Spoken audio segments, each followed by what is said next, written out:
I am here with Dave Kennedy of Fidelity Land Title, and we are going to talk about not a really happy topic today. We're going to talk about wire fraud. Yep. So, Dave, tell us what's going on. Why is this such a hot button? Because I feel like we've been kind of in and out of wire fraud, but now Right. it's coming back, right? Yeah. So this is one of those conversations. It's one of those, necessary evil conversations that you just have to have, Right. relationship between title company and a realtor. You just got to have this. And if you're not having this conversation, you might not be working with the right people. Mhm. But wire fraud has always been an issue in our industry ever since we went to the good funds law in Ohio that requires anything over $10,000 to be wired. The fraudsters went Well, from because before you could just bring a cashier's check. cashier's check, right? It was always cashier's check. But then the fraudsters were able to forge fake cashier's checks and bring them to closing. And by the time that people figured out that they weren't real, the fraudster was gone.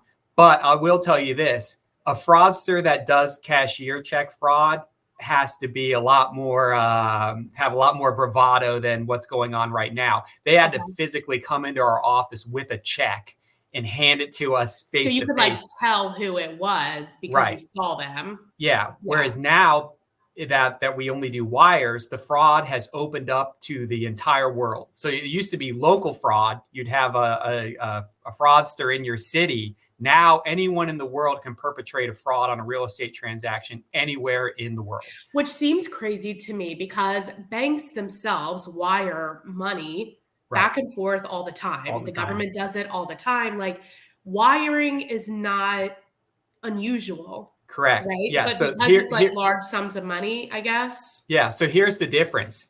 Those banks are used to wiring. They have checks, balances, systems in place to do those wires, and they are very well versed at handling this.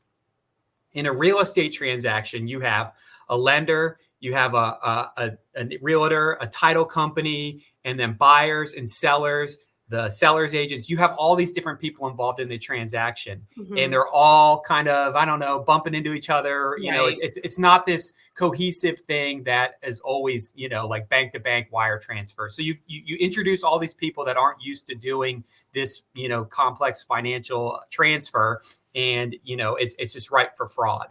That makes sense.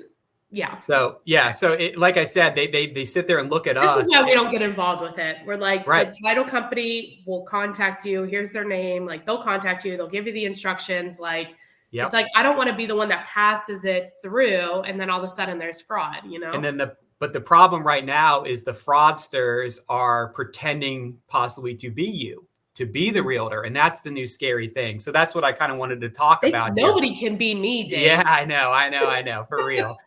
No, but in all reality, it's kind of alarming. I personally, luckily, none of this has happened to Fidelity Land Title, Better but knock we on some have. wood. Yeah, I know, of course. There you go. Every single half an hour, I've been knocking on wood because of this. But I've heard about at least 6 or 7 different transactions in the last 2 weeks. In the That's last 2 weeks, crazy. where a buyer has wired money to a fraudster, and the bottom line is, once that money's wired, it's likely gone. But Um, when we work with Fidelity Land Title, mhm. it's through a specific app. Yeah. So my company, we pay for additional services, third parties that will deliver our wire instructions, and it's in a secure manner. So again, every title company is different. Some of them will just, they just email it out, or I don't even know how other people are doing it. But bottom line is the way that stuff is being delivered is it's getting intercepted. Or what's happening is title companies are sending instructions to realtors, and realtors are then getting to them, to Don't the do that. clients or the lender. And it's kind of like the game of telephone. Right. Anytime that you have an intermediary between something like that, there's a chance for fraud. So if you have systems in place when you're working with the title company, they'll make sure that they're going to be the ones delivering it directly to your clients, and then your clients are aware of that. It makes all the difference in the world. So right now, what the fraud is happening is the fraudster is trying to hack into somebody's system, somebody's email account, whether it's the title company, the realtor, the lender, or the new thing is even the clients themselves. Oh, So wow. they hack into your email, and they're monitoring the transaction. They're gathering all the information. They're knowing all the parties involved. And then at the perfect moment, they're reaching out to the client and then pretending to either be the title company, the realtor, or the lender and saying, hey, this is where you need to send this amount of money.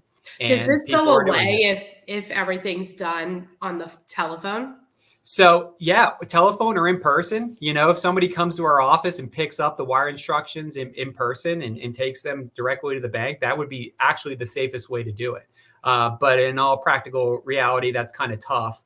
But that really, in all reality, that would be the most safest way to do it, would be to come to our office and physically take the wire instructions with you. What's the And then second safest way? the second safest way is to work with Fidelity Land Title to work with us. Shameless plug. But the bottom line is, whether you're working with me or you're working with anybody else around town, is you need to be having a conversation with your clients on the day one of the transaction. Look, this is the fraud that's going on in the industry. You need to be aware that anytime that you get wire instructions, you need to be suspicious of them.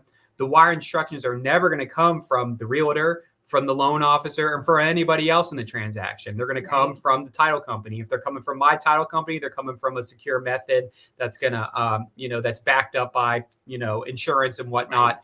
But, have the conversation with whoever you work with that this is how this is going to happen, because, the knowledge is key. Because if people aren't aware of it, they're easily able to be tricked. Well, and they can call and confirm it with the number, not in the email or however it was sent to them, with the number that they had before from the title company. Exactly. No matter who you're working with, title company, doesn't matter.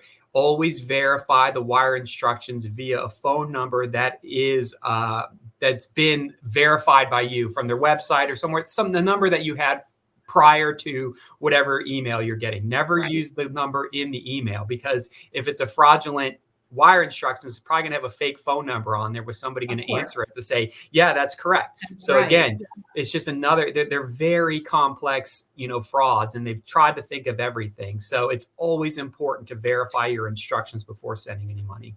Yeah, that's crazy. It seems to me like in Cincinnati locally, there is a way that we do business, which is generally the buyer, the buyer's lender will pick the title company. But this is really unusual for like kind of the rest of the world. Usually the seller has a representative on title or an attorney, and the buyer also has their own title representative or attorney or whatever everywhere else in the world. And I think that like that makes sense, right? Because as a real estate agent, if we know, and it's like, okay, well, we work with Fidelity Land Title and they have these procedures and things. Oh, wait, Amber has something. I always tell my buyers to verify the instructions by calling directly. Exactly. 100%. That is key. But I also think that having your own representation is also key, right? Because that takes, there's so many title companies. And Dave, you remember the days of like 2010. I mean, these title companies there was a trillion of them. They're popping up overnight. Yeah, they were operating out of the back of their van. Yeah, no, I know. Oh, I know. And sometimes there's like marketing agreements in place with either the real estate agent or with the lender that's like does specific fees if you use them, or there's some type of financial exchange there. But like that is not a good reason to lose potentially hundreds of thousands of dollars. Right. Well, the way I put it like this is, as a realtor, if you do a listing and you get the listing, it's a big deal. Would you let anyone else pick the photographer to take the pictures of the photo? No, you wouldn't just be like, oh, hey, do you mind? Like, let's find out who the buyer wants to take the pictures of no. You want to work with who you want to work with. And that photographer, I doubt you're getting a kickback from. You're using them because they do a good job and they do it at a fair price. That's the reason why you're working with them. I think it should be the same thing with title. I mean, like you said, either whether you're on the sales side, if you're representing a listing or you're representing a buyer, you should pick who you think is going to do the best job for you and your clients.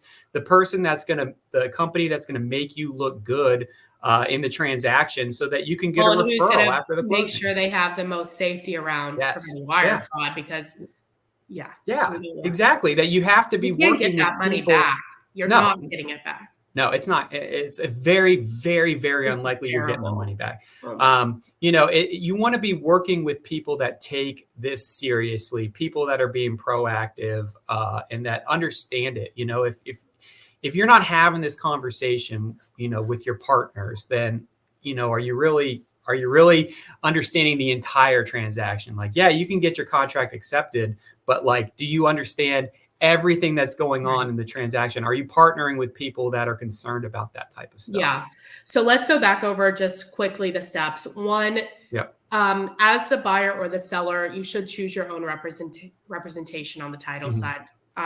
Step one. Step two, that representation should be somebody that has some wire fraud prevention in place over like Yep. the mandatory amount, but like something a little bit extra. An extra And then couple three, steps. yeah, and even if all of that is true, when the wiring instructions come, definitely this is Amber's advice, it's good advice, verify by calling the company, verbally verify those instructions before Yep. sending money. Yep. And the only other things that I can add is, have that conversation with your client right off the bat. A lot Mhm. of times brokers have, I know with EXP, they have a wire fraud disclosure. Yeah, Go over that with your buyer. Tell them what that is. Don't just gloss over that this is a very real thing. right. Have that conversation. The other thing that you can do as an agent to protect yourself, a lot of people use Gmail and, other free accounts. If you're using any type of email, always use two-factor authentication on your email Mhm. account. That Right, two-factor authentication is the one that where you get the little text to log into your account. I right, know it's a pain, but if somebody were ever to able to get a hold of your email password, they would not be able to get into your email. right. You don't want to be the source of the leak. No, you You don't want to be definitely the one don't. that's getting hacked and being Right. the one that's exposing everybody's information. Use that two-factor authentication on anything that you use, your Facebook, your email, Instagram.